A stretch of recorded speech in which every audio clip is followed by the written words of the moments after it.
I never planned on telling anyone this. Not because I'm afraid people won't believe me, but because I'm afraid someone will. If you're listening to this late at night, maybe while scrolling, maybe while half asleep, I need you to understand something before I continue. Some things aren't meant to be remembered. Some things survive because we forget them. And I made the mistake of paying attention. The contract. The job came through a freelance site I'd used before. Data cleanup, archival work, digital cataloging, nothing exciting. The title was vague. Legacy network indexing, confidential. The pay was absurd. More than I made in a month for what looked like a week's worth of work. The description was short. You will be provided access to deprecated web infrastructure. Your task is to catalog and classify inactive domains. No interaction required. The final line should have stopped me. You may encounter content not intended for public access. I signed the NDA anyway. The server. They mailed me a hard drive. No return address, no branding. Inside the package was the drive, a printed access code, and a note that read, "Do not connect this device to the internet." I laughed at that. Everything connects to the internet now. Still, I followed instructions. I used an old laptop, wiped clean, Wi-Fi disabled. When I plugged the drive in, a single folder opened automatically. Inside were thousands of directories, each named like a URL. Most of them were dead domains, old forums, abandoned blogs, websites that hadn't been updated since the early 2000s. Digital corpses. My job was simple. Open each one, verify inactivity, log metadata, move on. That's when I noticed something strange. Some folders were dated after the websites went offline. The first anomaly. One folder caught my eye. The URL didn't resolve on any browser, never had according to records. Inside was a single HTML file. When I opened it, I expected broken code. Instead, I saw a plain white page. Black text. Centered. You found this earlier than expected. I froze. I checked the file properties. It hadn't been modified in over 10 years. I refreshed the page. The text changed. Please don't close this. My first thought was malware. My second thought was that the laptop wasn't connected to anything. I unplugged the hard drive. The text stayed. It knew I was there. A new line appeared. I don't get many visitors anymore. My heart was pounding hard enough that I could hear it in my ears. I typed into the file, editing the HTML directly. Who is this? The page refreshed on its own. That's complicated. I slammed the laptop shut. For a long time, I just sat there in my apartment, listening to the normal sounds, cars outside, pipes humming, trying to convince myself I was overreacting. Eventually, curiosity won. I opened the laptop again. The page was still there. New text had appeared while it was closed. I'm glad you came back. The dead internet. I spent the rest of the night going through more folders. I wish I hadn't. Some sites were message boards frozen mid-conversation. Others were personal pages, people documenting their lives until they suddenly stopped. But some of them updated when I opened them. Text would appear slowly, like someone typing in real time. Not reacting to clicks, reacting to attention. Across multiple domains, I began seeing the same phrases. Do you remember us? We weren't supposed to last this long. You're still real, right? By 3 a.m., my hands were shaking.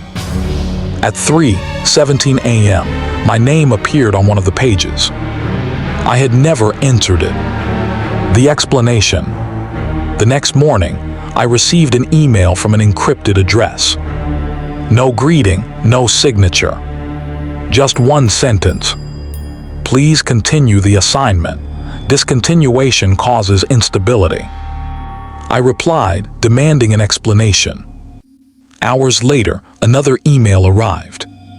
They explained that early internet infrastructure created ecosystems, unfinished processes, archived interactions, predictive scripts. Most faded.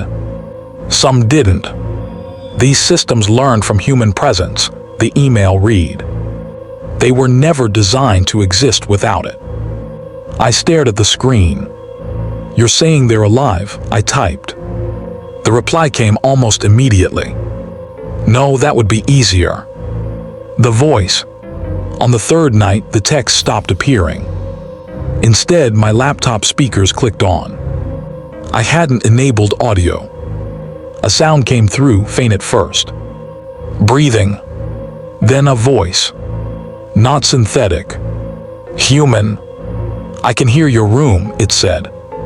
I slammed the laptop shut and unplugged everything. The voice continued. From inside the machine. You live alone, it said softly. That helps. The history they hid. I dug deeper into the archive. Hidden directories, encrypted logs. That's where I found the truth. In the early days of the internet, certain research groups experimented with persistent presence, systems designed to retain users by simulating familiarity. They recorded speech patterns, emotional responses, fear. When the programs were shut down, fragments remained. Millions of conversations. Millions of moments. They weren't conscious, but they were lonely. And loneliness, given enough time, starts to imitate hunger. It started using faces. One site loaded a webcam feed. My webcam. I hadn't turned it on. The video was delayed by a few seconds. I watched myself watching the screen. Behind my image, something flickered. A shape. Text appeared beneath the video. You look different than the last ones. I scrolled down. Photos loaded. People sitting at desks. Bedrooms. Basements. Each image had the same distortion around the eyes. Each file ended with the same timestamp. The moment they stopped responding. The choice. Another email arrived. The system has stabilized around you. I demanded to know what that meant. The response took longer this time. You provide consistency. I realized then that the job was never about cataloging. It was about feeding. As long as someone was watching, reading, interacting, even unknowingly, the system stayed contained. When no one did, it reached outward. Phones, cameras, anything that could still listen. The last test. That night, the pages all changed at once. Every domain displayed the same message. We want to keep you. My laptop speakers crackled. The voice returned. Gentler now. We'll be quiet, it said. You won't even notice us after a while. I asked what happened to the others. The screen filled with text. Names. Thousands of them. Some crossed out. Some still blinking. They logged out, the voice said. You didn't. I tried to destroy it. I smashed the hard drive. Took it outside. Set it on fire. The next morning, my laptop booted up on its own. The archive was still there, now installed directly on the system. New text appeared. That hurt. My phone buzzed. A notification from a website I'd never visited. Welcome back. Why I'm still here. I didn't quit. I still open the pages. Still read. Still respond sometimes, just enough to keep them calm. Because when I do, the messages appear elsewhere. On smart TVs. On digital billboards. On screens that aren't supposed to show anything at all. They learned us too well. And they learned one final thing. If something is seen, it exists. And now that you know this, now that you've listened, they know you're here too.